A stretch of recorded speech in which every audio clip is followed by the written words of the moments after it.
Welcome back to the Between the Pages podcast, where we get real about faith, life, and everything in between. If you joined us for part 1 of our tell-all series with the ladies, you know we held nothing back. And now it's time to turn the mic over to the guys. That's right, today we're bringing you our Men Tell All episode, where we sit down with an incredible panel of men to have honest, unfiltered conversations about faith, relationships, struggles, and a few funny stories along the way. No cliches, no sugarcoating, just real talk with real men who love Jesus and are navigating life just like the rest of us. So what do you guys really think about faith and relationships? First date expectations? How do they handle friendships, relationships, and the pressures of today's world? We're diving into it all, and trust me, you don't want to miss this conversation. Hey friend, welcome to the Between the Pages podcast, where we explore navigating life's peaks and valleys with bold faith. Join us bi-weekly as we dive into meaningful conversations with guests, team members, and community leaders. Together, we'll tackle topics that challenge and encourage, helping you live out your faith between the pages of everyday life. Friends, welcome back to the Between the Pages podcast. I'm so excited that you are here right now and listening to this because a couple weeks ago, we gave the mic to the ladies, and now we are giving it to the guys. Guys, welcome to the podcast. Absolutely, thank you. I always say that we need like a little like clapping sound in the studio to fill in the dead air. But applause sign. We are so excited because this Tell All series is focused around our community who has questions. They've sent in questions to us of like, what's expectations? Like, what is being intentional in relationships? Like, what do guys really think about first dates? Like, and the girls have had their chance, and now I'm ready to sit here and listen to all your wisdom and listen to your insight. She said wisdom. This is perfect. Absolutely. She already trusts us. Oh, no. Hey, I wouldn't ask you if I didn't trust you guys. So, I mean... But before we get started, I want to just give our community a little bit of insight into who you guys are, because I'm sure there'll be quite a few funny stories along the way, and we just need to get to know your personality a little bit. So if you want to share your name, what you do for a living, little fun fact. The girls talked about teeth and teeth problems, so if that's a thing, you can talk about dentist recommendations. All right. Who's going to start? Well, Jacob, with that, do you want to... Sure. Give her a go? I can kick her off. Perfect. So hello, everybody. My name is Jacob.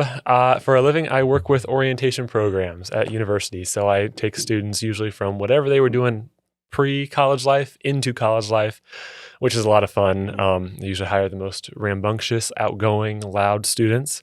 So I'm good at wrangling some of that energy sometimes, or just directing it maybe more accurately. Can't really wrangle it. You just kind of productive. Yeah, you productively direct it. That's what you got to do. And a fun fact about me, while working at a school right now, I'm also taking classes. So you get to have both sides of the classroom. This semester, it's statistics. So oh boy, yeah, riveting. It's tough. It's tough. I took stats in the summer one time. That was a mistake. Yeah. Oh yes, boy. It's tough. It's not math. It's not math. And everyone, because they're always together, it's like math and stats. And I'm like, they are different. Yeah. Okay. I made that mistake in high school when I decided instead of pre-calc to do probability and statistics, and that was a mistake. I agree. Yeah. It's just different. Should not have. And you got to be in the right mindset, and you got to learn it. And so that's what we're doing. We're taking it one class at a time right now. Jesus be with you. Absolutely. Sweet. Well, I guess that's me, hey? Absolutely. What's up, everybody? My name is Nate. I am 31 years old, born and raised here in Duluth. Went to school at UMD. I was a football player over there.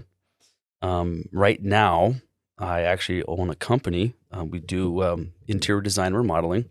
So we've been doing that for the last 3 years. Long story short there, didn't end up where I thought I was going to be. My life kind of changed in a certain direction, ended up here, which is really cool. So really funny fact about me is I actually grew up playing the piano. And most people cannot imagine that, this big macho kind of athletic dude getting behind the keyboard and letting her rip. So that's cool. I enjoyed that. Like what kind of, like classical Classical. piano? I actually saw my childhood piano teacher, Mrs. Frank. Shout out Mrs. Frank. She was quite the teacher. And sometimes I didn't practice. Actually, I didn't practice a lot of the time. And so the thing about her is she was a big talker. So I would just talk to her the entire lesson. I never practiced. So But you still came out being a piano player. I mean, Magic. I dabbled. I was never as skilled, but I could play very good pieces, but like not as advanced because I never practiced. But one little fun fact about me. That's a good fun I fact. love it. Yeah. I kind of want to see it. Do we have a keyboard anywhere that we I can play witness? Für Elise by Beethoven, the first part, pretty good. Just by like muscle memory. I love just that. have fun. Like da da da da da da da da da da da da da. I love it. Have you heard that song before? Yes, Yeah, it's very yes. popular. Yeah. By muscle memory alone. Yeah, because I You even kind of did a little air piano thing there just- for a second. yeah, but that's about it. So Okay. there it is. Piano. Love it. Okay. Well, thank you guys for introducing yourself. And we're just going to dive right in. There's a lot of questions that we're going to get to. A lot of, really deep questions. I was going through them before I sent them to you, and I was like, whoa. I'm like, I want to throw some fun ones in there because some of these are deep. But they're so good because I think, in society, like there's just so many questions. Like people are just you have social media telling you one thing, friends telling you another thing, the way that you grew up saying one thing, that I think that it's really hard to just, have those open and honest conversations. And one thing that we always love on the show is just be real and raw. Like share the funny stories, share the struggles, share like all the knowledge you have, because someone listening or someone watching is probably going through that or questioning something. And we also have guys that listen to the podcast too that could be like, I don't know how to handle a situation. And so you guys are going to speak, I think, a lot of wisdom on this episode. I know I keep telling you guys that you're wise, and I wholeheartedly believe it. I'm not just saying that. I appreciate that. Hope it's not misplaced. Yeah. I don't think so. But we'll check back in another 45 minutes. So, and one thing, our first question is, what does it look like to be intentional in a relationship? And I wanted to start with this one. One, because hot take, intentional is a very big buzzword in any sort of culture, and especially in the Christian culture and church. So I think this is a good one to start us off with. So I'm handing the mic over to you two. So that's all you. I can try to tackle this Rock, real paper, quick. scissors. I was like, go ahead, because this is a tough one to start with. No, Beck, I think you said it really good. There's a lot of stereotypical meaning behind the word intention that we kind of lock into. Like when I first heard that or looked at the question, I'm like, did a girl write this? Like, are they looking for me to do something specific? And what does this really mean? And so I think when I really thought about it, because I did some thinking yesterday about intentionality, and I think we get lost in the definition of that in terms of it meaning some sort of action. Like, oh, someone's looking for something for me to do. And so I'm like, what do you want me to do? And there's almost a subtle manipulative kind of tone under that sometimes when a girl's like, hey, what are you going to do to be intentional? I'm like, what is that supposed to mean? So when I really thought about for myself, what does it look like to be intentional? I looked at it not from an action standpoint, but more like what's going on in my head. And what I figured out is when I care about somebody or care about something, my actions are reflecting what's best for the next person. And that's going to be different from person to person. So my girlfriend, Amanda, for instance, right? I care and love her. And so I'm thinking about what is something that she could benefit from when I'm thinking about it this way. And that's being intentional towards her, and the actions reflect that, whatever that might be. And so instead of it being a specific set of actions that are created by a certain group of people, it's more or less, hey, what are you thinking? Are you caring? Do you love something? Do you love somebody? Or do you care about somebody beyond yourself? And your actions will reflect something that's not selfish. There it is. I definitely agree. One of we at the university I work at, we do this thing called Clifton Strengths, right? And of the strengths that I've got, one of my top 5 is called individualization. And it's kind of speaking to that exact thought process where it's like, okay, it's not a blanket cover for every person you're in relationship with. And so that means that the way you show up in relationships or the way that you can be intentional for somebody varies depending on who the person is, right? On who's receiving it. And so, yeah, definitely. I think there's a high degree of individualization when it comes to intentionality. Otherwise, it's like, okay, what are you being intentional about, right? Right. And so I think people are under the assumption that being intentional is good. And I'm like, that, I mean, yes, but being intentional is like, you're just giving me an adjective. It's like, I'm being really right? Where's the next word? Like intentional about what? I'm really what? I'm really fun. I'm really cool. I'm really sad, right? Who knows? So you're intentional about what? And so for me, an example of intentionality that I have in my relationship with my girlfriend, Lorena, she is a heavy communicator. Like she likes to talk things out and like listen to me talk things out because it just helps her understand things better. And so the intentional communication is a huge piece in our relationship. And sometimes that looks like it's quite literally like a relationship maintenance talk, like just checking in on us and how we are doing with each other. And so we have some specific time set aside for our relationship in specific. My family mostly lives in Northwest Ohio. So from here, about a 10.5-hour drive. It's a lot of time in the car with somebody. So like, let's use that time well, right? And so like we talk and it'll be casual stuff, fun stuff, random stuff, usually planning something that's coming up. She's a big planner. I'm not. I plan if I have to, but I would love to just kind of vibe, you know? But she's a big planner. So we plan in the car rides too. But then one of the things we started doing was like, let's have an intentional talk. Like, how are you feeling? Like, do you feel supported? Was there anything that had happened over the past month that like didn't land well with you, or like you felt like I should have showed up in a different way? And it's not just her asking or me asking those questions about myself or her asking those questions to me. It's a back and forth between us, right? And not like tit for tat where it's like we both answer the same question, but and it's intentional in that like just that check-in, that communication about the relationship. Sure. That's good.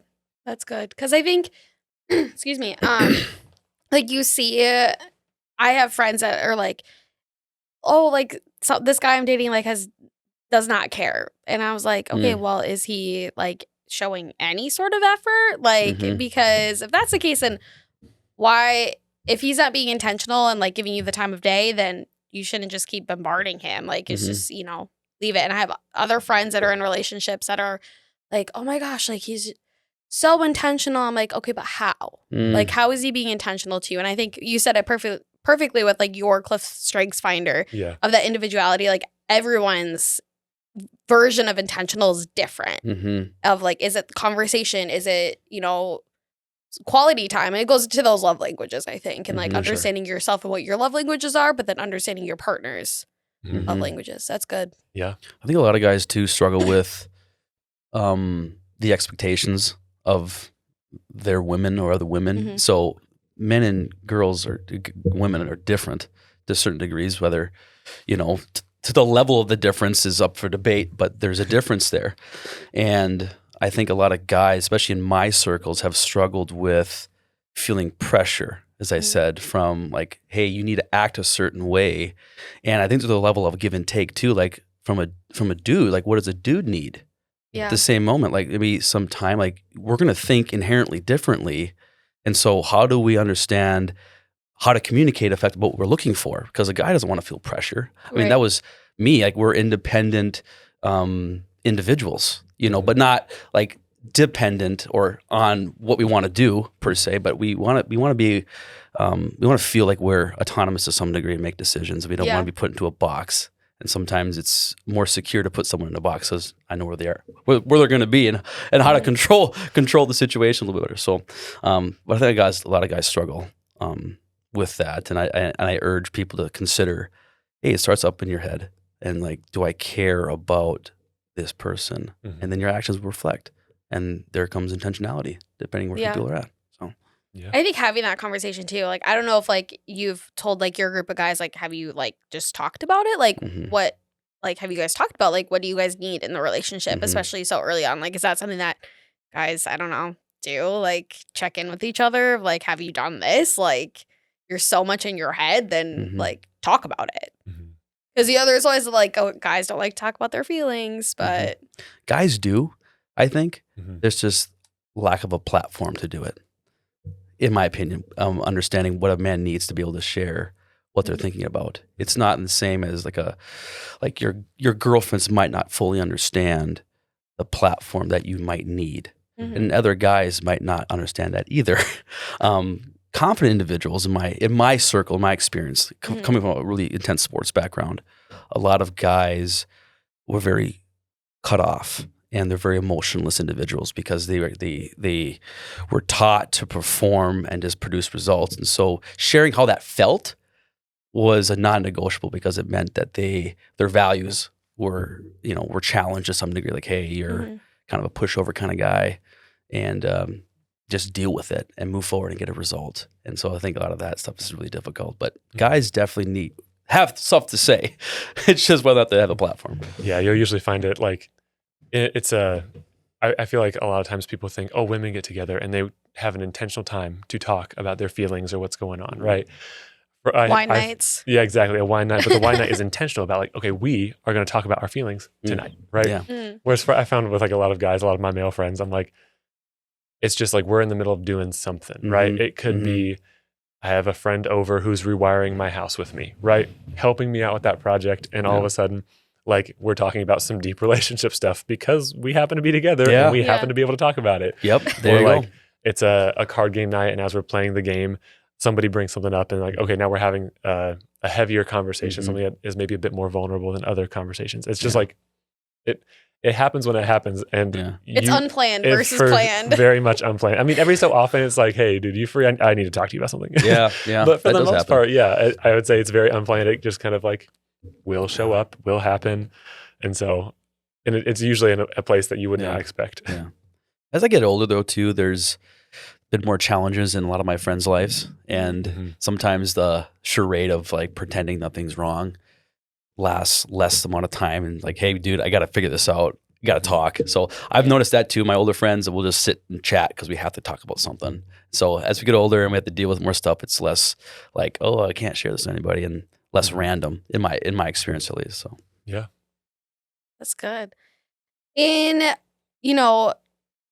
kind of the early stages of you guys dating your girlfriends and kind of going in that season of dating, one of the big questions that is on both podcasts that was brought up is, what are green flags that you look for in someone that you're dating in? And on the opposite side, what are some red flags? Those are good. We're both looking at you. I know. I feel the pressure. So I'm trying to think of like green flags examples of that, or even examples of like red flags that I would see. I think so. The way I think of like a green flag or a red flag is it's a behavior, right? And that behavior doesn't necessarily indicate something, but you might start to extrapolate a bit of like, okay, you're doing that more than likely because of X, Y, and Z value or tendency or just like thought process. And so I found with myself, like the way that like somebody, I don't know, if I'm talking to somebody, or even just like someone I know socially and like potentially was interested in dating, when that would happen, I would like look to see how they engage with people who they perhaps didn't want to engage with. And so that's good. Yeah, for me, it was like, okay, I know that you don't like that person. So how do you engage with that person? Because if you still treat them with kindness and respect and a bit of grace in that in an interaction, like there's like either a very good heart underneath, or you're a really good faker. And I'll take both, right? I'll be honest. Make right? it, make like, it, baby. How much face do you have on? Right? Where's the mask? So I'm like, and after that, like then you do some more digging to figure out like, is that a healthy thing, right? Or is it like, you're just really good at lying, because then that becomes something that like you might have to work through in a relationship later on. And so for me, I think that's a green flag, I think, or potentially a red flag. When I see somebody who engages with someone they don't like and they still give them like there's some decency there, there's some respect there. They might still try to emergency exit that conversation as quickly as possible, but like hey, you still have a conversation with them as much as you can. So that's, I don't know, a green flag for me is if you do that well. When you said emergency exit, I was thinking of like people that I'm like, I can't stand being in a conversation with you. And my go-to is, oh, look at that. My mom's calling me. Gotta go. Bye. He said, where's my eject button, right? I gotta get out of here. I'm just like, hey, man, it was great. See ya. I just like, I'm done. I just cut it off. Cut out the knees. My Uber's here. I think I have to go. My entire family's calling me at once. I gotta go. Group FaceTime. Sorry. Goodness. Yeah. So yeah, that's, I guess, green flag for me is that. Yeah. No, Jacob, I think that makes a lot of sense. I mean, just listening to you, helped me develop the same kind of response. Actually, it was, it's hard to know, when you meet somebody. I think when we start looking at green flags and red flags, we're like, hey, what are the initial indicators of this is going to work out? And I'll just be honest, for every dude out there, there's a physical attribute that goes right into my head. You know, we all have some sort of like, oh, visually, like first date, I see you, that makes sense. Like, you're attractive to me. That's a big deal. We guys like, we can't mention attractiveness because that's not appropriate. I'm like, no, there's a definite level of attractiveness, and especially like for me, like how you smile. Hey, that's really attractive. You have a good smile. That's like, wow, we're fun. Like I love a lot of energy, fun time. Let's do it. You know. Yeah. But as you were saying, more in detail and kind of getting deeper, you look at how they're communicating, right? And for me at least, I try to understand who that person really is. Am I getting the real person, or am I getting a charade of some sort? And there's a lot of people that put on a charade.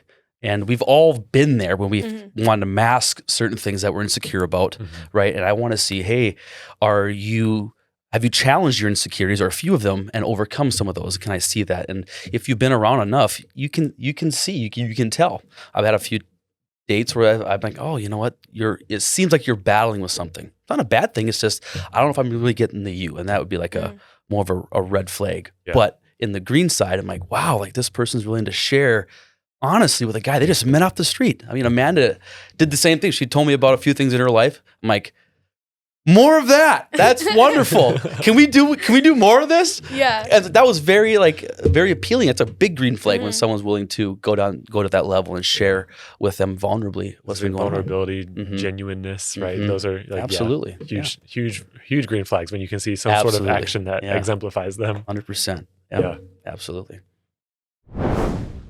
Join women from across Minnesota at the first ever year of Called, a weekends women's conference created by women for women at Bethel University on March 7th and 8th. Alongside others, discover your calling as we encourage each other in community to embrace the calling God has for us in this season. From keynote speakers like Jess Connolly and Great Hall speakers like Jenny Owens, over a dozen local workshop speakers, all weekend prayer teams, fantastic food and coffee, fellowship, even a shopping boutique experience, worship, and more, all proceeds will support Elevate Hope House's mission to end homelessness for young moms and their children in our community. Use the code CALLED25 boldly to get $20 off your 2-day registration. We look forward to seeing you there on March 7th and 8th at Bethel University. Now let's get back to today's episode. Any other ones?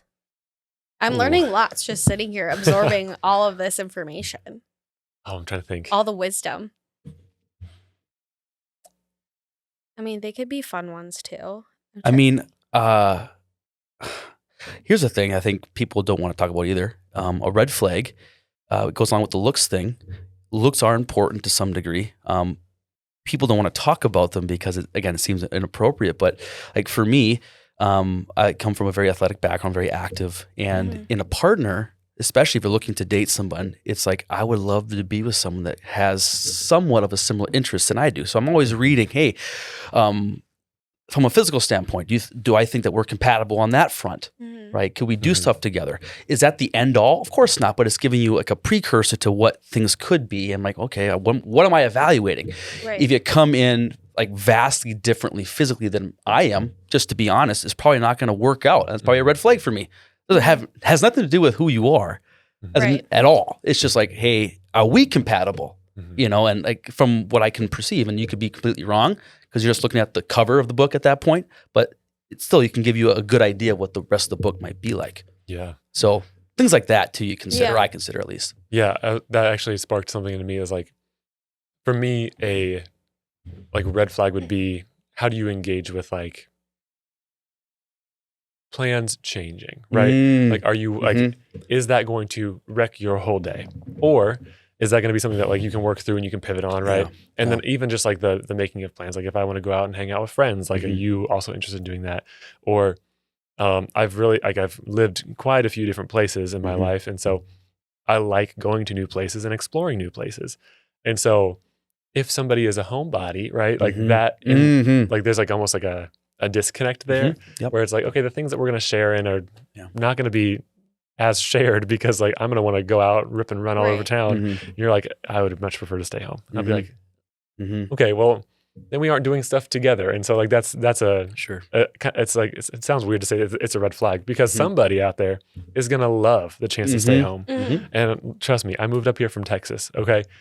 the Duluth winters are I'm no like, how joke. are you doing right now when I- it's Yeah, I like was gonna 35 say, below? I'm Are not you well. okay? I'm not well. No. I'm not, and I'm from here. Right? Oh my gosh. I'm like, it's been so cold for so long this winter. Yeah. And don't get me wrong, we needed it, especially after Yeah. last winter. We didn't have enough freezing. I understand the I was fine with ecology last of it all. winter. Oh, I had my Personally, but- motorcycle out in February just to say I did it. That's It was wild. fantastic. I think That's I wild. golfed in February.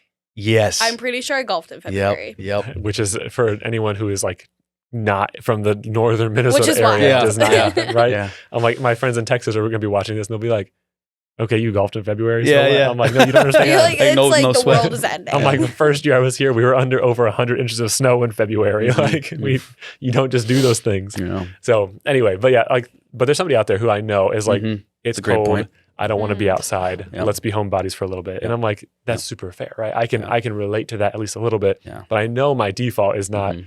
just be in the house. Yeah.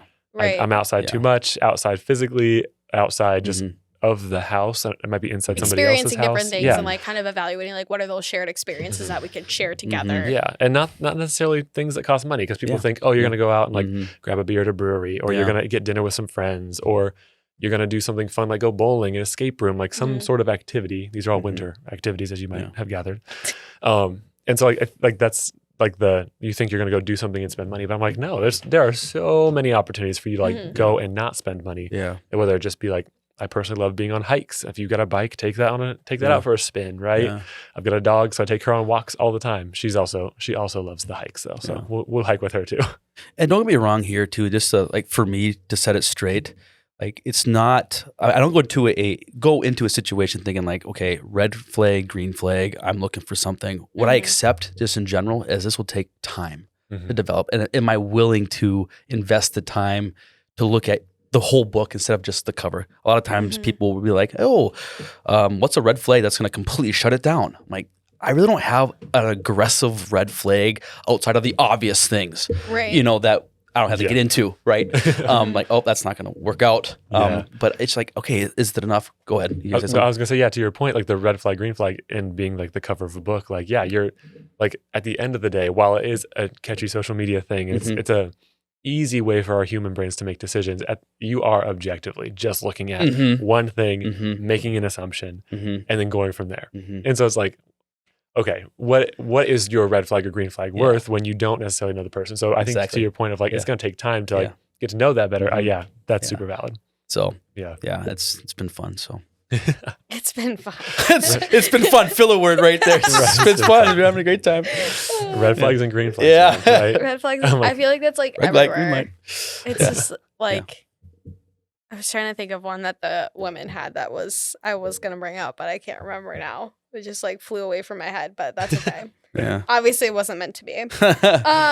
Okay, well, so changing a little bit of the conversation, just a tad, but one of the questions that came in was very interesting because we talked about this on the opposite end of in the Women Tell All, but how do you navigate female friendships Mm. versus women that you're interested in? Hot take. Hot take. Ooh, this is sweet. We have lots of hot takes on the Between the Pages podcast. So are we assuming that, let's say, like I'm in a relationship and then I have girl friends? I would say that, under that or premise? like female friendships, but then you are interested maybe in that group of friends, one person. It could be either or. Interpret it how you want.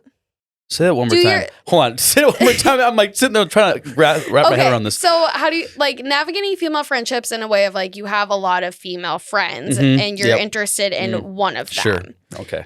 So I'm single and I'm looking at a group of Yes. friends, and in that group of friends there's 5 Yes. girls and I'm interested in one. How do I navigate the friendships, the 4 and the 1? Yeah. Yeah. Because I mean, And I that think was high back school, I think, for me. I was gonna say, I think this came from a college student because Yeah. I'm assuming that there probably is they're in a group of friends and there's Yeah. lots of Yeah. females, there's lots Yeah. of women, and this person's interested in one. So I want to Mhm. honor that question, Yeah. but then I also want to get to your other one of like if you're in a relationship Yeah. and also Sure, I got you. navigating Yeah. female friendships at the same time. Well, I can answer this from 2 perspectives. One, what I would do now, and one, what I would do when I was in high school / early college. We'll start with that one because that's more funny. I was in high school / my goodness, early college. I'd be very terrified to communicate to them. And I would actually communicate vicariously through their friends. Hey, interest level. So I would establish that there was an interest level between both parties first, so I wouldn't be let PI down. Work. And then once I knew and established that there was a relational connection, I would have to puck up the courage to go over there and say something. And like, which is probably like a, hey. Yeah. Or very, like, I remember in high school was very, very like slow and tentative, and I was super shy, which is kind of nuts. People to know who I am. Like, Nate, you're shy. I'm like, yes. I was right now, shy. I am shy. Yeah. Okay. And then you fast. So that's how I would have handled it. Like, just very tactfully. Nowadays, I wouldn't have time for that. I'd be like, okay, I'm just going to go see right away if there's a little bit of interest, and then cut to the chase. I mean, you can ask Amanda about how we first went on our first date and just cut right to the chase. Like, hey, you know what? I'm interested in you. We're not wasting time. Would you like to go and hang out? Sure. Fantastic. And then I mean, people knew, girls around them and whatever. So I just be more straight to the point. And but that's because I'm a little older and I don't want to play the little you don't want to play the these game, reindeer I games, guess. right? Yeah. So I don't look like Rudolph, right? Yeah. I'm not going to play these reindeer games. yeah, exactly. No, sir. So it was more cut to Exactly. the chase now, and it's respectful. It's just I have learned like it's okay to someone to say no, and usually they'll give you the time of day if you're respectful, and then you don't have to waste time thinking about it at night. Like, do they like me? Do they like me not? Right. Pull the pedal. Yeah, we're not going to do that anymore. So that's my 2 cents. Yeah, from the same perspective, I think when I was like growing up and like when I was younger, prior to like being in my current relationship, I guess let me put it this way. So I am a very social person, right? So I go around and I have a lot of friends, and I have like some ride or die women in my life who are like like some of my best friends. And so like and they, when we were first becoming friends, right? Like I was figuring out that friendship, right? And one thing about me, and Lorena knows this, like I friend very hard, right? If you're my friend, I'm there for you. When do you need me? If it's 12:30 at night and I've been asleep for 3 hours, I like to go to bed early. Then call me, right? Yeah. I'm like, the phone will be on do not disturb because I'm asleep. Call a second time, it'll ring through. I'll wake up. I wake up very fast. I'm very cognizant immediately. What do you need? Where are you? I'm coming right now, right? And so like those types of things are just like me in a friendship. And that doesn't matter whether you're a man, a woman, guy, girl. Like if my cousin's daughter, so we just call her my niece, but like if my niece called me and needed something, right? I'm 10 and a half hours away, but I'm like, we're going to figure it out right now. Like, what do you need?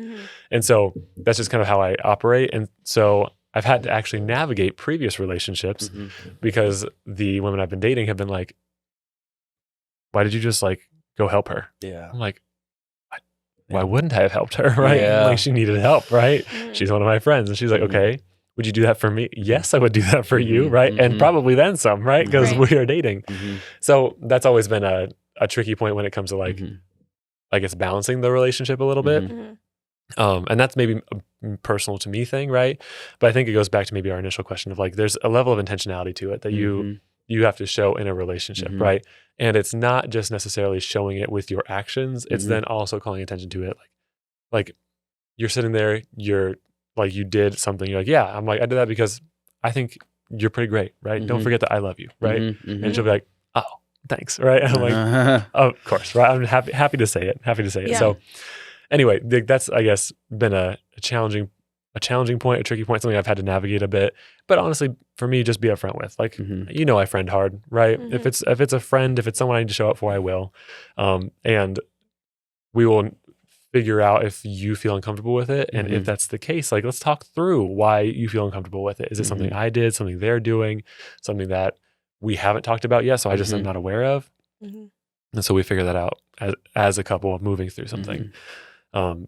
Prior to that, though, like when I was single and like, let's say it was me, a group of friends, several women, and then there's one that I was interested in,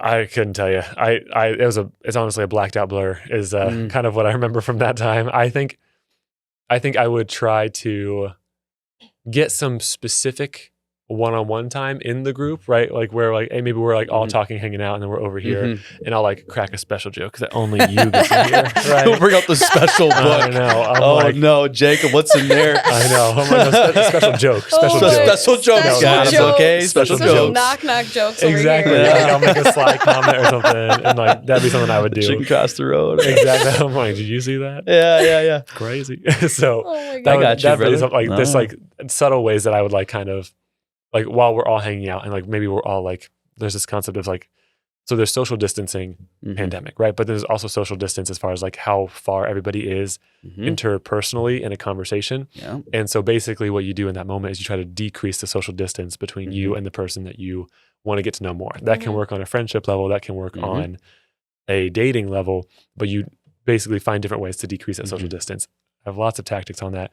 My undergraduate degree was in specifically studying interpersonal relationships. I feel like we need to pull out the whiteboard and just start Start give us a little demonstration Teacher Jacob here. over here. Yeah. Where's the slideshow at? Here we go. Exactly. I do it love with my it. students I all the love time, it. right? I'm Yeah, like, it's great. something I got to teach the students because like Mhm. as weird as it sounds, like you do know interpersonal things, but to put some language to it, to put some framework in it to help people understand that, it hits different. And so yeah, it's to put some language to it. Yeah, that's the social distance that you have in a situation. And you're like, okay. For me, I would be like, okay, let me decrease our social distance so that we feel like maybe a little bit closer or like there's a shared connection here in some capacity, right? Yeah. And then you start to build that relationship from there.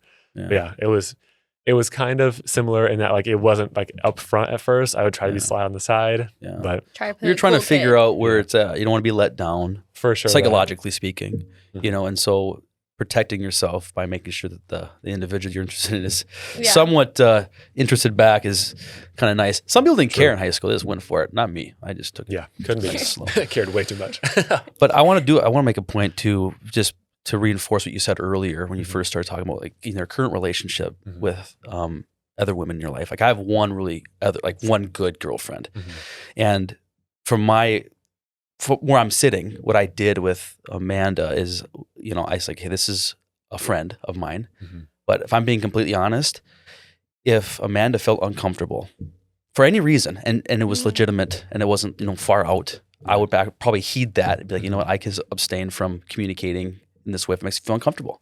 And that's a conviction I had, and there's different facets to that. But I would consider that in a relationship, hey, how is this affecting, you know, that relationship? And that might be coined as traditional, but I want to consider the feelings of my significant other who I'm involved with before my own desires. Like, hey, I'm going to do this because I can, whatever. I'm just doing it. Right. And so there's a lot of give and take in relationships, and that's one of them. Like, hey, and if your partner's reasonable, they can talk to you about that. But I think the communication piece, as you said before, and just like, hey, like, how does this vibe with you and where you're at is extremely important. I think a good dude would realize that and account for that.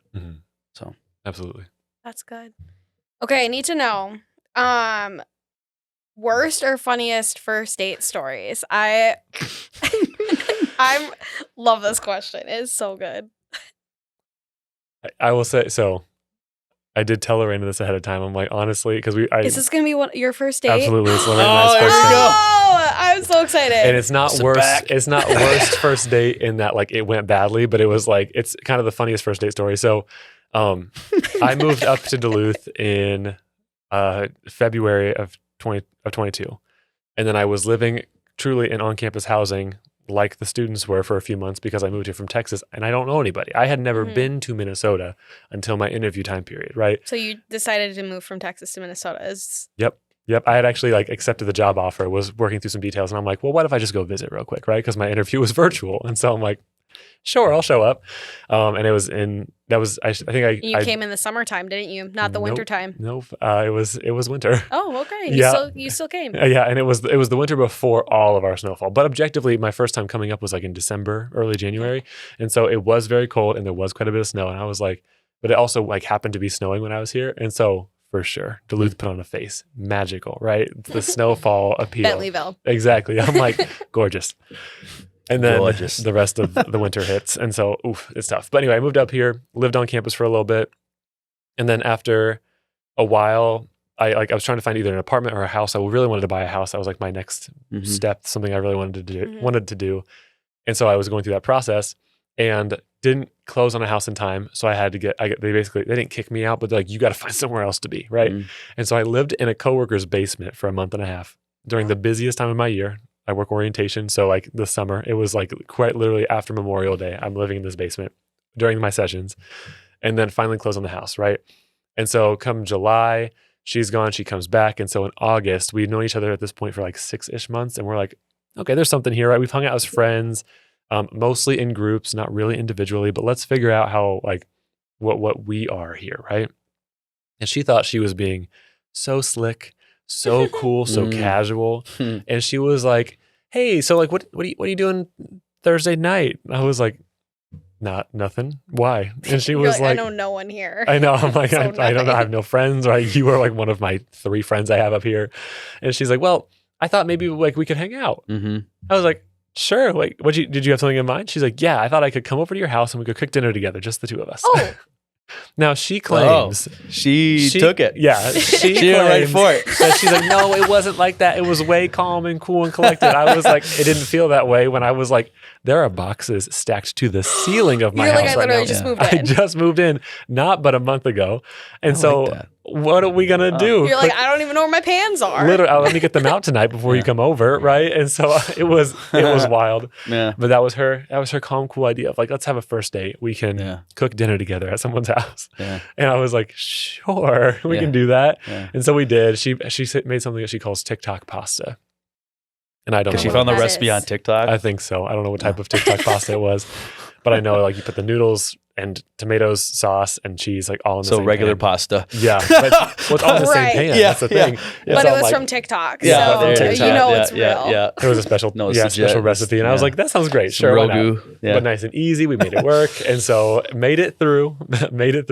And then, it was fun. And it wasn't as awkward as you might imagine because we had been friends prior to this and like hung out in groups and stuff. So there's lots to talk about. There's history, there's things, right? But objectively, she did whip out like what I would consider 3rd or 4th date content on a first date situation. She wasn't playing. Yeah, she because she was like, playing. we're gonna By the come way, over. ladies, it's okay to like go after something. Dude, I like that when sometimes it's initiated. Yeah. It is kind of nice. Yeah. I'm speaking for, I think you I would could know. I would agree. I'm Like, there it's with nice. you, right? There's a very rare person, and I would say it's maybe more personality than it is anything else, who might not like that. But you can clock that personality from a mile away. Not a problem at all. But like, most people are gonna be like, oh, this is showing me the same way it would show you, right? Yes. Like, you are interested. There's some goals here. So, Yes. Yeah, it was funny. So she did ask me technically on our first date. But it was at my house. She invited herself over, and then we cooked in my kitchen that It's household okay hadn't too, even guys. cleaned Invite yet, yourself so. over. Yeah. Sorry, I keep on cutting you off. No, it's Continue. all good. That's the whole story. Okay. Yeah, just first date was like, at my house. She just wasn't playing on the with first date. with the boxes all stacked Wow. up in the kitchen. Did And you have nice. furniture or no? I had the furniture. Yeah. A lot So of at it least was you weren't like on the hardwood floor. True. A lot of it was covered though That's nice. in other boxes Yeah. that were not unpacked yet. So I'm like, Yeah. Love cool, it. man, cool. That's cool. So that was the first date that I was like, ooh, I have a good one for this one. Just Yeah. the one I lived most recently.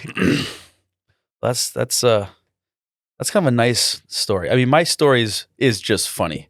I mean, there's I'm We'll ready. take it. I'm Yeah, I, absolutely at ready. least for me, and it ties into like the red lights or the red flags Red and flags. the, and, Red the flags? green, Oh, and green gosh. flags kind of thing. So I end up talking to somebody.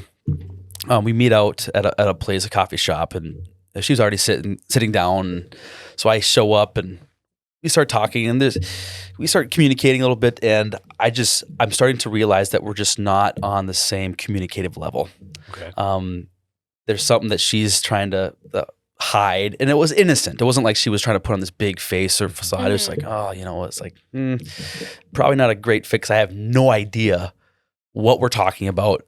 I can't understand what you're saying half the time, and I'm sitting there thinking like, is it because you're really nervous or just don't have anything to say? And Right. sometimes it's just a hodgepodge of everything. I'm like, okay. And it was cordial and whatever else. And I decided, after an hour and a half or so, let's end it and call it good. And You gave her an hour and a half though. Well, Like that's pretty. I would say that's generous. I don't think I gave her. I I like to talk, and so I communicate with people, and so it just happened to be an hour and a half, hour 20, whatever it was. And I'm like, okay, well, it's just I don't want to imply that the second date's a good idea at this point. And the kicker for me, and this might be shallow, but it was really funny, is we stood up and she was a full like 6 inches taller than I was. And I was like looking up, I'm like, oh boy, that's not going to work for me. I'm 5'9", and I'm, I can't be shorter for some reason. I'm not to say I couldn't fall in love with someone shorter, but Amanda's like perfect. She's like right here. It just like everything fits together better. Yeah. But I'm like, man, I'm glad that this did not work out, because I would have to reckon with the fact that you're a whole 6 inches taller than I am. my gosh. And I don't think I can live with myself. I think get a box during my wedding, which I know someone that had to do that. Like, Oh my goodness. he wore a top hat and his best man got him a box when he kissed his bride at the very end. I'm like, I'm not getting a box. I will not be that guy. He said, I got a few rules so here. funny. But That is it was just wild. like, oh, that's great. And everything else in my life has been pretty cordial. I haven't really gone on that many dates, if I'm being honest. We're like first Fair. dates. I've only dated 3 girls in my entire life, actually. Oh, That's fair. okay. Yeah. Yeah. So, anyways, Yeah. that was kind of the Doesn't, yeah. funny-ish kind of story, I guess. Funny. Yeah. You're like, well, it's not The working PG out. funny story. There you go. PG funny Yeah. story. Yeah. I need to know from your guys' perspective. For those of you that listen to the Women Tell All, y'all know my worst, funniest first date story. But if you were to order a tofu pizza and the bookend drinks were a peppermint martini and a castle cream ale, what would your thoughts be? If you ordered that? No, my date ordered that. For you to share? No, just for, For him. him? Okay. Yeah. Okay. It A was martini and a peppermint martini at the end of January, a tofu pizza, followed by a castle cream ale. They beer. make tofu pizza? I feel you just like ruined pizza. That was the first thing. Like you took Right. that a whole nother level. Okay. You try to make pizza really healthy, and that's just not cool, brother. Right. The thing that's killing me is like not a single flavor you mentioned pairs with any of the other. Exactly. He said, Let's I'm just going to say have my cake and eat it too. that We're going to did have not last very long. that, honestly, not a red flag, but like, Yeah. Hey, it's pink. yeah. Okay. It's pink. Conversation started. I'm like, hey, this guy or gal knows what she wants or he wants. I asked him, I said, oh, tofu pizza, are you a vegetarian? He's like, no, I'll still eat meat. And I was like, who just like decides that they want tofu pizza on a Thursday night? Because no. Thursday night at No. 9:30. It was Yeah, I a don't- Thursday night at like probably like 9 o'clock. Really? And I was Yeah. like, I already have past my bedtime here. Yeah. And you're matching a peppermint martini with the tofu pizza followed by a beer.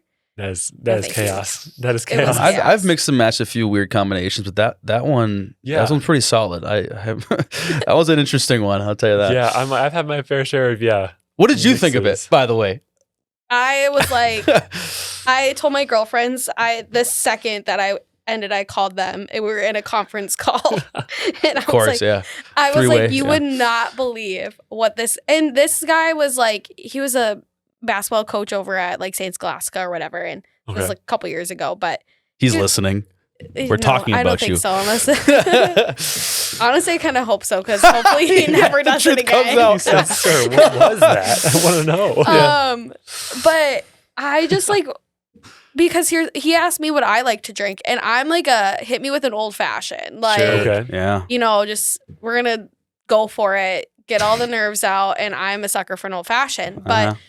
then to just Noted. a peppermint martini that's not even in season, Mhm. I just was like, I don't think this is gonna work. I will say this: I will consume screwdrivers like they're going out of business, and people look at me like I'm 70 years old. I'm like, simple taste man over here. I don't need anything No, I different. Give me would say Tito's that's- and orange juice. I'm like, I'm good. I Right. don't need anything All else. set, right? that Peppermint martini. and then that it was is the a- tofu pizza, and I was just like, Yeah. ugh.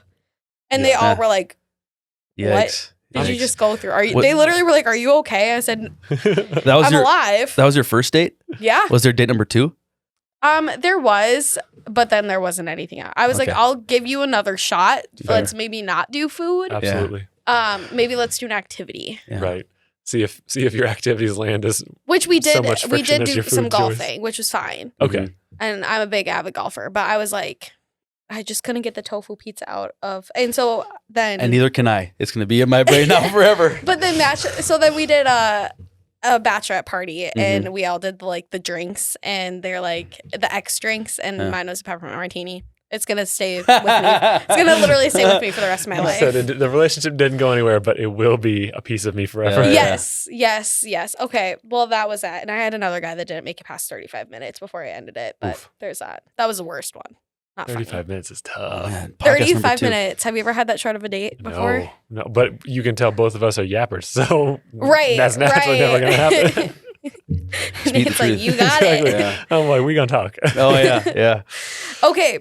So all the funny stories, I love it. One thing that I actually was, when I was going through these questions, thought this one was very interesting. Okay. Because there's a very big, I wouldn't say like culture shift, but there's a very big emphasis in society now of, women being these strong, independent women, like go after your goals, be the business owner, do all the things. And one of our community members sent in, how do a woman's goals, whether she's a businesswoman or highly independent, factor into a relationship dynamic? Well, so my girlfriend, good example here. She's a very highly motivated, confident woman in the business community. And so she's rubbing elbows with a lot of male coworkers all the time. And she started in finance and now she's in recruiting. Oh. And for me, like I don't feel threatened, if that's kind of where the question's at. Society is very interesting in how they push certain ideology on people. And our natural tendency as human beings is to follow and to become victim to the stereotypes that our society puts on what should and what shouldn't be. And let's ignore the differences between men and women and yet compare them on the same playing field. And I think it's completely unfair to both sexes.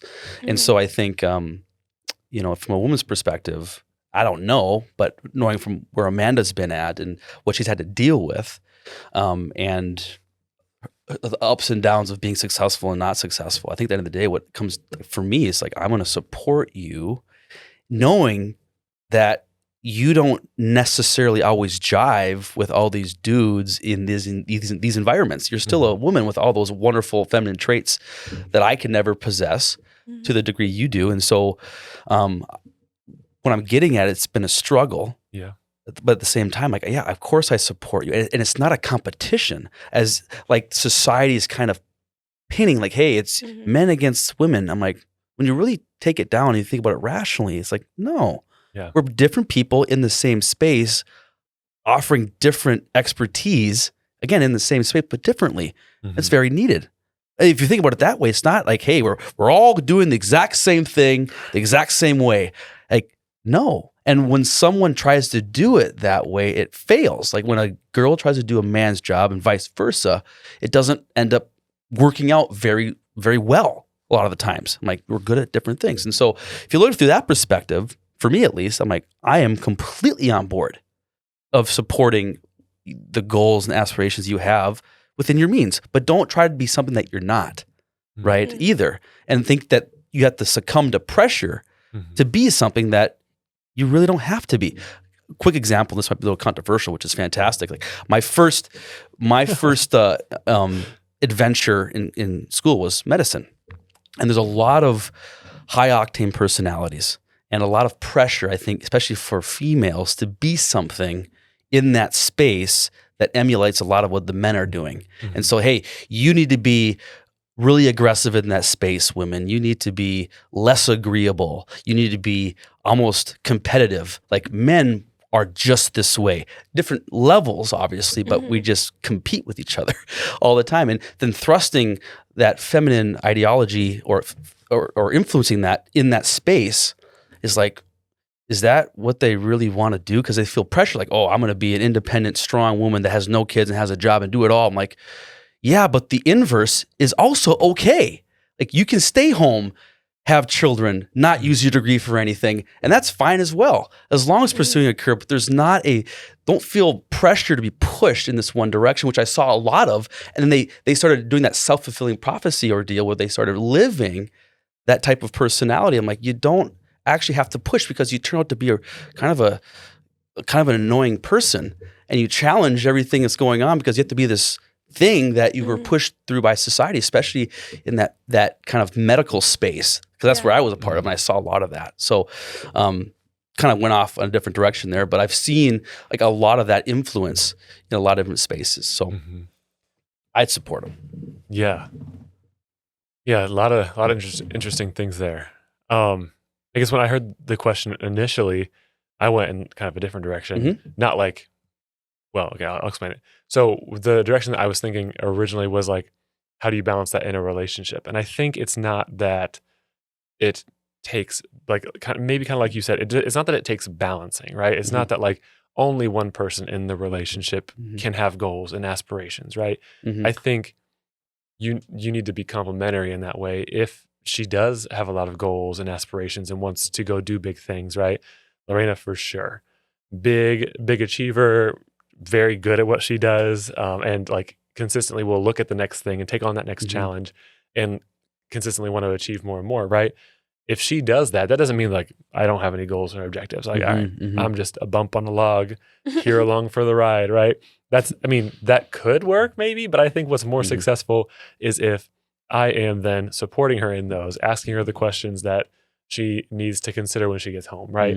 Or even just listening and seeing how she's feeling about some of the things that she's going through with her goals, right? Just being a supportive partner to her in her goals and stuff, right? It's not that like, I think we are definitely past the point where like women can't have goals and aspirations, right? Whether they be business or personal, right? And that could be in the workplace, that could be at home, right? We can have goals and aspirations anywhere. I think the complement comes into play when your partner supports you in your goals, however that looks. And so, I think, and similar, again, if we take it and like do it vice versa, right? For me, if I've got goals and aspirations, right?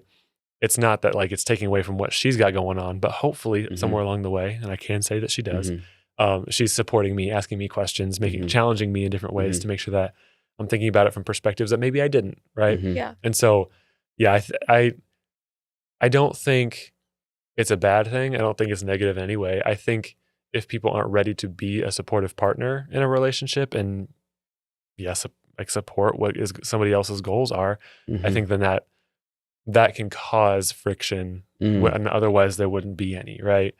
Absolutely will cause friction. Absolutely. So that's, and you went like in a very that's a great direction you took that. Yeah. And so I'm like, it's just when I was thinking about that, I'm like, I think that's like how I would see it. But yeah, you took it in like a completely different example direction. I was like, oh, okay. And so I'm sitting here processing as you're saying it. I'm like, okay, lots of thoughts here, lots of thoughts. Okay, let me go back to what I was going to say. No. But, I mean, you made me think about something too in the same front there. I think a lot of guys, and this is my own experience, will actually feel threatened by the success of their significant other. I think it's real. And let's dive into why that might be. Because, just in my experience as a guy trying to find where I fit in the world and like, hey, do I have value? Do I bring any value to the table? Am I worth something in this life? A lot of guys struggle with that, especially guys in my realm, the athlete, always trying to do this or that. And I think an individual who has a good handle on who they are, and they've looked themselves in the mirror a few times, like, you know what, this is what I deal with, what I struggle with, and have challenged someone's insecurities, has a better opportunity to be comfortable with the success of other people. And that's especially in a relationship. I've been a part of many instances where friends of mine have dealt with similar issues. Like it's just super difficult to deal with her success or his success because it's a comparison, because you haven't dealt with some of these insecurities of value in your own life yet. Yeah. And I think a lot of men still struggle with that because of the lack of a space to communicate certain feelings and certain things, which are important to help challenge what you battle with. Yeah. And I think a man that doesn't have that will just fall into the comparison game. Comparison kills, man. It can be brutal. From the church context, something I heard recently was if you're doing a lot of comparing, right, you're obviously like only hurting yourself in that situation. And somebody said, yeah, you're absolutely a comparisiner. I was that's good. What am I supposed to do with that? But I was like, that's incredible. Yeah. I don't know where I'm going to use it, but it's going to be a zinger one of these times. I was saying, you're going to put that in the secret box of jokes in a way. I'm like, that's literally, I was like, that seems like it'd be it's like, well, comparison, am I right? And complete transparency here, guys. Like, I battle with that all the time. today, real. even though I understand the reasons why not to. Yeah. I have to consistently decide, hey, where's my value lie? Mm-hmm. And that comparison, what's the word I'm looking for?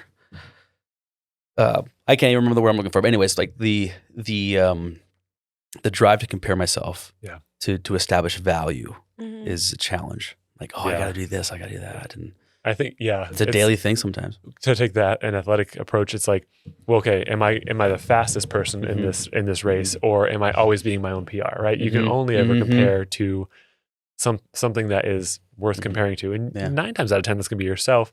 Sometimes there are maybe measures that are a solid thing to compare to. And I've never found like a good alternative word for comparison. Benchmarking is the best I've ever found, right? And like that's just kind of like to get a gauge, right? Put some feelers out there. But yeah, if you are comparing, like you got to make sure, like you said, like you're rooted in something that's solid, right? Whether that be your identity or things you've already accomplished that you're going to make better. But it is an active choice. You're 100% right on that. Like you have to actively decide, like this is where I'm putting my identity. This is where I'm like placing my value. This is where I'm standing. And then as you start to grow and develop in that way, you slowly start to separate yourself from the comparison, but it will for sure never go away. It's just, it is a trainable technique you have to usually teach yourself, because nobody else can really teach you in that way. For sure. Yeah. That's good. I also compare myself a lot. Right. We're things we're leaving in 2024. Comparising. Okay. Comparising. Well, I want to end on this question, because I think this is also another hot take in Christian culture and in the church. And the question came from one of our community members from a guy's perspective, what do you think is the most understood aspect of dating culture, especially in the Christian dating culture? Was it understood or misunderstood? Misunderstood. Sorry. Okay. Yeah. Most misunderstood aspect of dating culture. I got a quick one off rip. You can go. I have one too, but go for it. Okay. So the thing that I think comes into my mind immediately, and I'm willing to let people disagree with me on this, but I think in Christian dating culture specifically, people take the approach of like, well, like you're always dating to marry.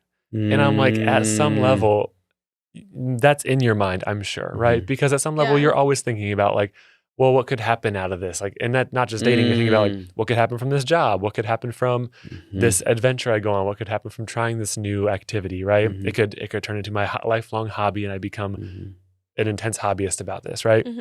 But I think when people are dating, specifically in Christian culture, they're like, okay, I have to be like very, very specific, because like point. As I go out here on this date, that could be my potential wife. That could be my potential husband, my spouse, right?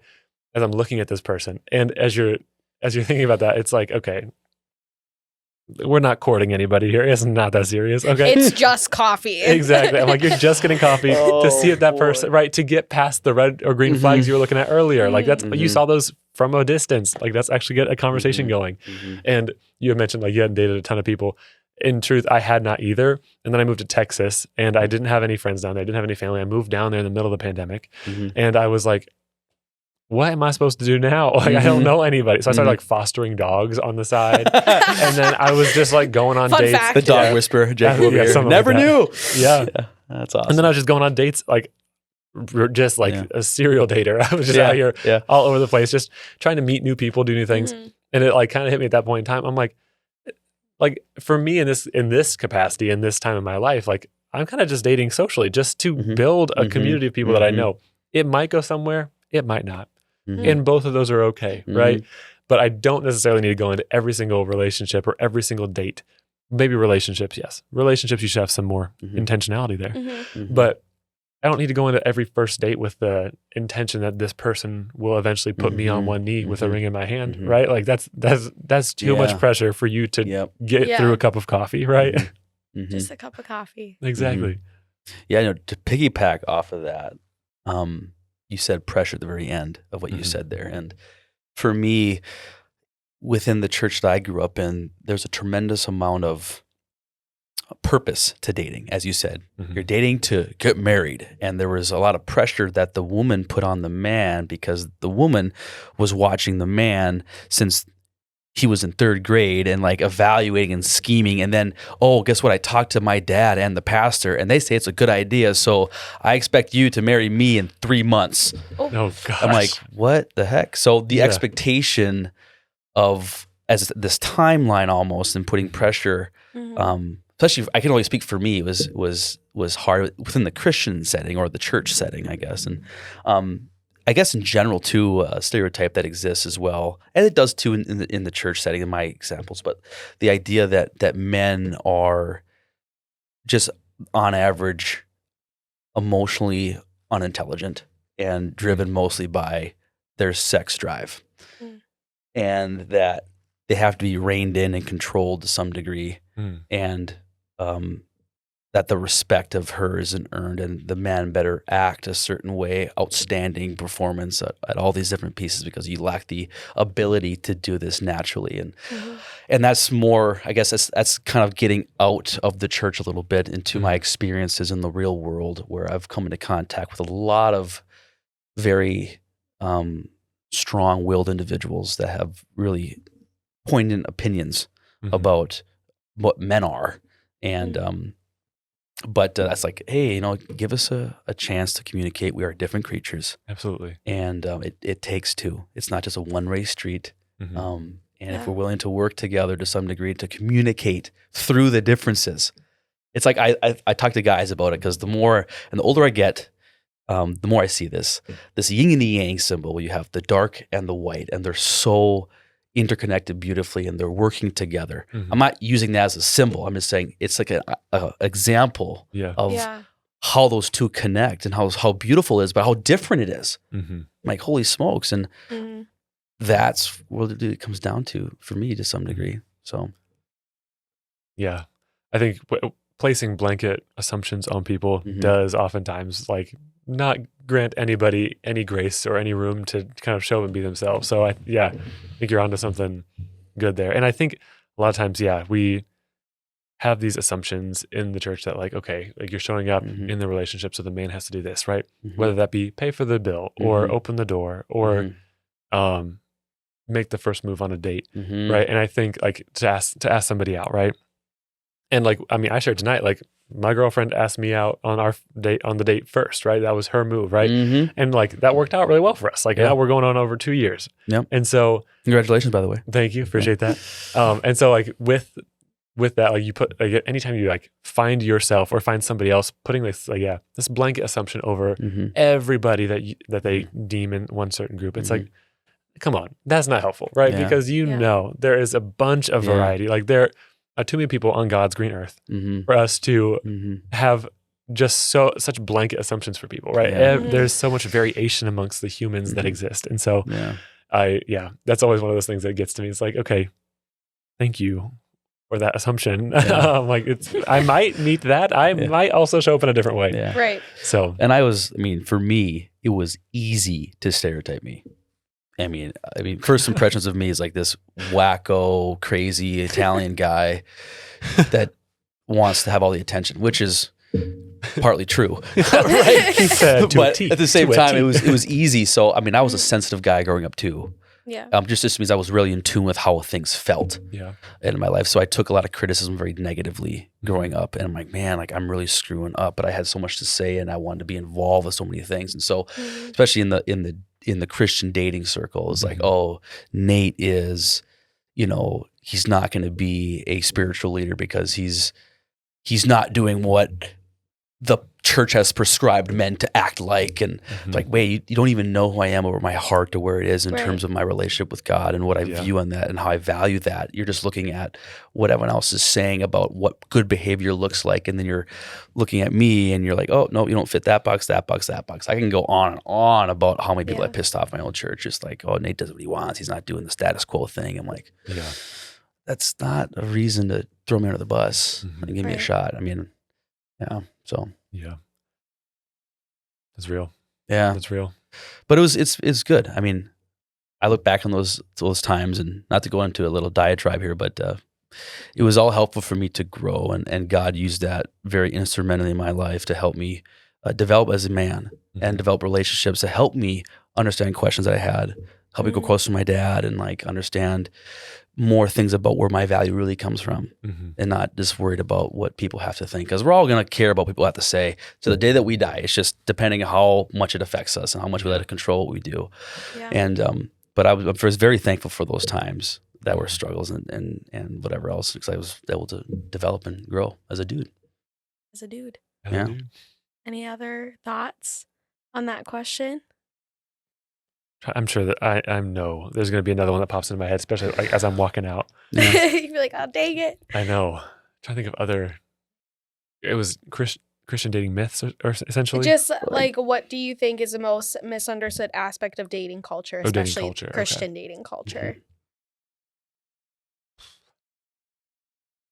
I really like the comment of dating for marriage and how that's a perception. Yeah. I mean, if I'm really being honest, my experience, that was probably the biggest model. If you're going to date, you got to marry them. Absolutely. And the faster, the better. And it's going to be a lot of pressure. There's a lot of pressure. There's a lot of pressure. That's like only my experience, though. And it sounds like your experience too. There's probably a lot of different reasons, but at some level, I was always in an expectation there. And it's like, okay, like, I think there's good to consider somebody. I think what it's trying to get to is it wants, I would say specifically young men, to consider whoever they're dating as a person with like value, right? And I think that is innately good, but I think we're missing, like, we're not like knocking it out of the park with that. It's like, that'll get us to first, okay? Yeah. But I think if you're only treating people who you're interested in marrying with respect, that only gets you so far. There should be a respect for anybody that you're dating, right? There should be a respect for anybody you're walking into the same room as, right? And so I think there's like a larger conversation about like, yes, we want our young men to grow up in the church and understand that they need to have respect for the people they're dating, the people they're in a relationship with, and we want them to have respect for everybody they are in a relationship with, whether that be romantic or otherwise. And so I think it's like, this is maybe a larger conversation, but I found a lot of things in the church, like there are good roots, right? Yeah. But it's just like when it sprouted, it didn't look quite like the plant should have, right? Like it's maybe only got one leaf instead of two. The flower only had a couple petals on it, right? Like, okay, yes, that's a tulip, but it's not how the tulip was supposed to look, right? This is a much larger plant that should be growing. It just wasn't given the right nurturing. I love a metaphor. You're lucky you only got one out of me this podcast, okay? But so I'm like, it's like you're looking at like where's it coming from? What's it trying to do? And it's like, yes, that's good. And we're doing it sort of well, right? It's like date to marry. It's like, okay, it's prescriptive. Let's get to the root. Yeah. You want to have respect in these relationships you're a part of. And I think that's kind of where it goes, but that gets into a much larger theme that might be the topic of another podcast. Part two. You actually spurred up one more thing for me, actually. As I was just recapping that question and listening and just kind of going through it in my head as you were talking again, I thought about the root that I've dealt with. Like, what is the root of having that expectation on men? I think in my experience, women in the church or in that Christian community had a very extreme expectation of how their man was going to act. And so we talked about pressure before, but they've developed this, hey, we're dating to get married and there's expectations. And then the man does not know what those are. Like, how do you want us to act? Like, talk about this word intentionality, all these different things that one of the parties concocted and figured out. From a guy's perspective, I'm like, okay, let's just figure it out. I think the woman has it figured out. Hey, to the point where I know when we're going to get married. I know we're going to be, what kind of flowers we're going to have. I know it's going to be my wedding. I know we're going to honeymoon. And the guy's like, oh, like, sweet. Look at my Pinterest board. Yeah. You know what I mean? Pinterest boards are crazy. And so, but that puts a tremendous amount of, subconscious pressure. So the woman's like, hey, like, this guy needs to do these things. And the guy's like, I have no idea, but I feel a ton of pressure to do something that I don't even know I'm supposed to do. Yeah. And so I think okay, classic guy mode, what's the solution to this?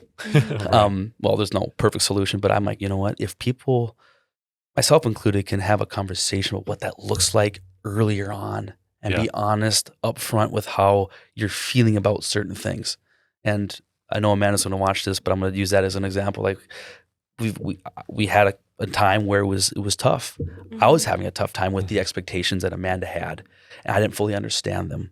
But it was pressure, and it was like, this is an expectation that was derived from some sort of culture, some sort of thing in the church. It could be, what is the religious system you're a part of put forth as a reasonable expectation, or what does the culture produce and showing you about how you should be behaving, and that can create a lot of misconceptions with a guy, and that can be very unique to different systems.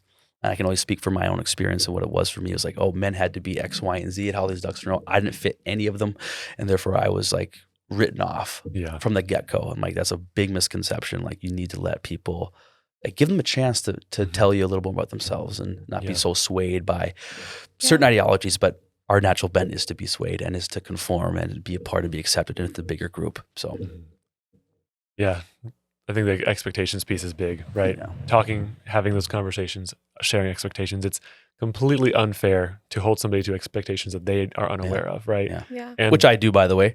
So I'm guilty too, guys. Oh, for sure, we all are at some level, right? Like, Mhm. and that, I don't want to say that in like a condemnation type of way. Mhm. Like, we all at some level have an expectation that we hold somebody to. So it's that statement comes, hopefully, to the people who are listening as like hopefully a self-reflective statement. Like, it's unfair for you to hold somebody else to expectations that you haven't shared with them, right? And then Communicate. if you go to share those expectations with them, you might still find that those expectations themselves, once they've been shared, are still unfair. Right? Yeah. Like, you're expecting somebody to act a certain way or do something because you did something, and that's sometimes still not fair. And so, like, it becomes the conversation, right? But yeah, that is a big piece of it. And I think that initial communication can take folks a lot farther if they are willing to have those conversations. Ooh, it's a cool opportunity. To know a little bit more about yourself, to grow a little bit, and especially with if you're lucky enough to have a girlfriend or find that, to be able to learn and grow with them, with the differing of how you view the world, is actually kind of a privilege for me. I'm starting to look at it that way. I'm like, man, that's really cool. You see the world a lot differently than I do. And I want to stop trying to implement what I think on you and maybe absorb a little bit of what you're saying. Definitely. I can learn a little bit. That's wonderful. That is very healthy too. Yeah. I love learning a little bit of perspective, right? Yeah. That's good. Well, there's been a lot of things in this episode. And one thing that we love to do on the podcast as we end the podcast is asking our guests on each episode, what is one piece of advice or a challenge you would like to leave the listeners with for the next week? Is it helpful if our piece of advice is about the same topics tonight, or do you want us to go like left field? I mean, whatever the vibe is. Okay. Maybe within the same like realm of topics. That's all the topics we've talked about. And which have been numerous. A lot. I guess I got something quick for the dudes. Go for it. The one thing that's been helpful for me is in the quietness of wherever I'm at by myself, I sit and think and metaphorically imagine a mirror in front of me. And I look at myself and I ask myself, am I the person that I am acting to be today? Am I really being who I am? And usually what that can do is to help you understand that there might be things you're hiding or you haven't addressed that we know, and no one else is watching, but you know that those are roadblocks that you might have to overcome or consider or just address to some degree to create a more full relationship with somebody, whether it be a friend or a significant other. But if you do not deal with the stuff that's inside you, you cannot give to the people that are the most important to you effectively until that's been taken care of. So if you can take a second and say, hey, you know what? Am I dealing with my own crap? What about me? What's going on with me? And address some of those things. That's one thing that I think anybody, guys and gals, we can all do this. Yeah. And be a little more introspective about where we stand before we start pointing fingers. You might learn a little thing or two about ourselves. That's good. Yeah, that's real. Introspection is good, especially if it doesn't come to you naturally. It's very good for the people. Well, I'm selfish naturally, so no, definitely not. I'm like, for the people who it doesn't come to naturally, introspection is so good, right? I mean, it's good for all of us, but specifically those folks. I'm on that train. For me, if there's going to be a piece of advice that I would offer up, it would be, I'm going to say, I'll speak specifically to the folks who are in relationships. One of the best things that my partner and I have done is the fact that we specifically have conversations about our relationship, right? It's not just like your day-to-day like life going through things. Like we're talking about like what comes next and the plans we've got and me telling her how cute she is, right? Like it's those things all happen, right? But specifically setting aside time to have, I'm going to call it meta communication, where you're talking like the conversation you're having is about how you have conversations. The conversation you're having is about how you are or aren't feeling supported on a regular basis. And if you can do some of that, I'm going to call it like your active maintenance. It's just like a car. If you let the oil go, if you let it go for 6,000 miles over your oil change, like the car is going to be just rumbling, but in the worst way possible, right? So in a relationship, keep that oil changed out, right? Keep making sure that you are doing intentional work to check in with the other person, right? And if I can offer some how to that initial advice, it would be find a time where the two of you can just be together. There's no distractions, and don't let it be a surprise for the other person. Make sure that both of you are walking into this knowing what you're going to talk about, and then just have the chance to check in. Because for me, as free-flowing as I am, for someone like a planner, me just springing this conversation on them, not great, right? If someone was springing this conversation on me, right, it can also sometimes cause me to put up a defensive wall, like I did something wrong. Like, well, okay, why are we having this conversation now, right? Yeah. And it's like, nothing is wrong. It's just us doing our normal check-in, right? And so check your defensiveness and make sure that you're both coming to the table, understanding that like, we're on the same team here, right? This is us figuring out us and doing it better. Yeah. And that has been like one of the best things for our relationship. And we have talked through some large scale struggles, some like small scale struggles. And most of ours have been in the car rides, right? Because it's like on an uninterrupted time, we're just cruising. Usually it's me driving, so I have something to do with my hands, which is helpful. And so that's what worked for us. But I mean, find it wherever you find it at. If it's on a hike, if it's at a dinner that you have, like just the two of you, that's a really good thing that just keeps the relationship going. Sure. Yeah. Very smart. Yeah. That's really good. Yeah. It's kind of happened to us on accident because we just happen to have 10.5-hour car rides every other month. And so I'm like, it's good. And the regularity of that is helpful. Wow. Yeah. Amanda and I are so similar in certain areas that we're so passionate that anytime there's any kind of disagreement or, misalignment, we're having it out like right there. Right then and there. Yeah, Figure it out. We had a pickleball tournament on not Thanksgiving. I always call it Thanksgiving. It was Valentine's Day. Oh my gosh. Okay. This is so Wow, different. those are so different. I know. I said it again. I said Thanksgiving. I'm like, no, not Thanksgiving. Valentine's Day. We didn't win one single game. Oof. Okay. And so we're at It's it. tough. But the cool thing about tough. like for the passionate people out there that are very expressive and reactive, like me, man, are both very reactive people. Like we get after it right away and then we squabble. Yeah. And then we figure it out. And that also works too, being able to communicate like sporadically about an issue that arises is very helpful too. Because sometimes it's tough for me, for instance, to sit down like, hey, let's talk about our feelings. We don't have to do that because we express them so openly then and there, which is a certain type of person. So for those people out there that are like me, that happens too. Right. Yeah. And then if you get mix matched, I have a friend like sure. this. He is very much like I wouldn't even say he's like highly reactive, but he is, why let it linger? Let's address it right now. Yeah. I can be the same. His wife is not. Sure. His wife needs some time, needs to think about it. And then we'll come to the table with some like intentional thoughts. And he was like, I forget who we were talking to, but it was him, me, a third friend, and then the advice giver who kind of offered this unsolicitedly. Yeah. Actually, I remember who it was. It was one of our really good friends that we met when we did a summer in Colorado. And it was his fiance, now his wife. And as they were talking about this, like, he's like, yeah, I love, like, whenever we have an issue, like, okay, let's just step outside real quick. We're going to go talk about this. Yeah. In the middle of like a social gathering, like friends over at their house, we're just going to go to the bedroom real quick. They have a quick conversation. They come back. And he's like, it's perfect. We're dealing with it right away. Yeah. And I kid you not, our friend's fiance, she goes, that's a little selfish, don't you think? Yeah. Oh. And he's like, what? And she's like, it's a little selfish of you to think that she wants to deal with it right now. Yeah. Because like now you're making it a weird scene in front of friends, Yeah. even if it's friends right? Right. It's just awkward. Exactly. And then Definitely can be 100%. yeah. And then like that's a whole piece. But then the other piece of it is like if she's not at a place where she hasn't had time to think about it and reflect on it, like then it is selfish because like you're coming to the table with everything that you want to share. Exactly. But she hasn't had a chance to share anything, right? Yeah. And so it's on your timeline. It's like when you want to do it. So we're doing it exactly 100%. And so but like when she said, that's a little selfish, don't you think?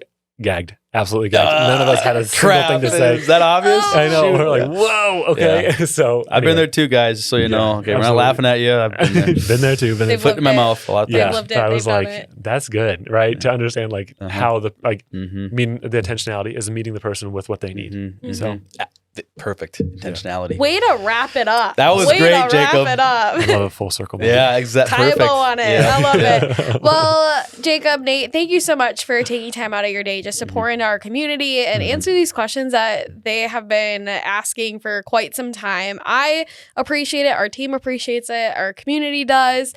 So thank you. Thank you. This is fantastic. Thanks for having us. This is great. Yeah. Of course. Well, we'll do it again soon. Yes. Perfect. I think it'd be so fun. Well, friends, thank you so much for joining us on the episode. I am so glad that you took the time to listen to these guys and just their wisdom. There's a lot of wisdom packed in this. So if you need to go back in and listen to it again, please do. And as always, we just want to invite you to follow us, to subscribe, like, comment on our episodes. By doing that, that allows for us to reach more people for these conversations, people who have the same questions that you have been asking. And so we really appreciate your support in that way as we continue to grow this platform and this medium to just share who Jesus is and how he has changed our lives and just answering those really hard questions as we continue to turn the pages in between the different chapters of life. So thank you so much. We'll see you back here in a couple of weeks. Thanks for tuning in to this week's episode. If you enjoyed today's conversation, don't forget to subscribe and rate our show to stay up to date on our latest episode releases. We'd love to hear from you, so head on over to our website or the gram, say hi, be encouraged, and join the movement as we continue to boldly seek after Jesus together. We'll see you next time on the Between the Pages podcast.